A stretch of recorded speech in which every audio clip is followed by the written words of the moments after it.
বরদলি মণ্ডলের নতুন কমিটি গঠনের পর রবিবার প্রথমবারের মতো মণ্ডল কার্যালয় পরিদর্শন করলেন মুখ্যমন্ত্রী অধ্যাপক ডক্টর মানিক সাহা। এদিন ৮ নং টাউন বরদলি মণ্ডল কার্যালয়ে অনুষ্ঠিত হয় সাংগঠনিক বৈঠক। কর্মকর্তাদের সাথে একাধিক সাংগঠনিক বিষয় নিয়ে আলোচনা করেন মুখ্যমন্ত্রী।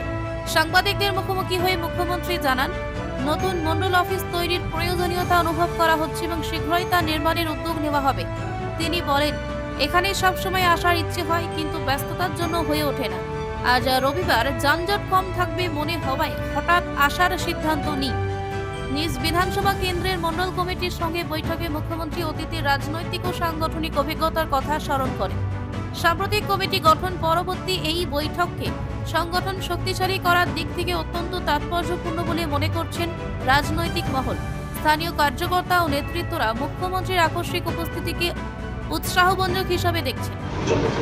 কি নিয়ে মানে এটা তো আমার মণ্ডল, ঠিক না? আমাদের মণ্ডল এখানে তো সবসময় ইচ্ছা হয় আসা। হঠাৎ করে মনে হলো যে আজকে রোববারে আসলে এখানে যানজটটা কম হবে, অন্যদের ডিস্টার্বও কম হবে। ইচ্ছা তো হয় সবসময় আসে, সময়েরও একটা প্রবলেম থাকে। আজকে কালকেই কথা হচ্ছিল যে আমি যে কোনো সময় আমি আসতে পারি, 1 ঘন্টা আগে সময় দিয়ে আসলাম। সবাই আমাদের তো কার্যকর্তার পার্টিও থাকে, কে মুখ্যমন্ত্রী, কে প্রেসিডেন্ট, কার্যকর্তাদের সাথে যত বেশি কথা বলা যায়, যত বেশি জানকারি নেওয়া যায়, তত বেশি আমাদের পার্টি এই আর কি। এখন সময়ের কারণে এদের মণ্ডল প্রেসিডেন্ট আছে, আমাদের ডিস্ট্রিক্ট প্রেসিডেন্টরা আছে, ওরা তো কাজ করেই।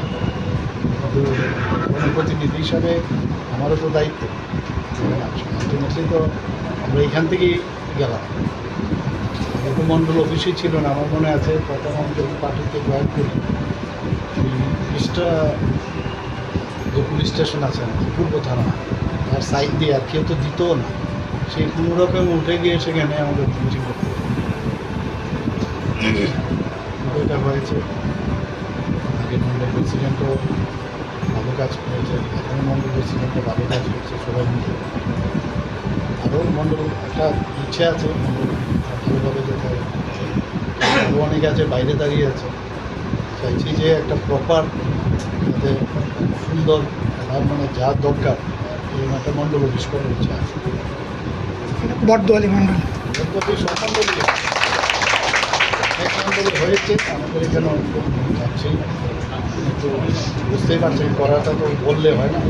আর আগরতলা শহরে তো একটা ইচ্ছা আছে।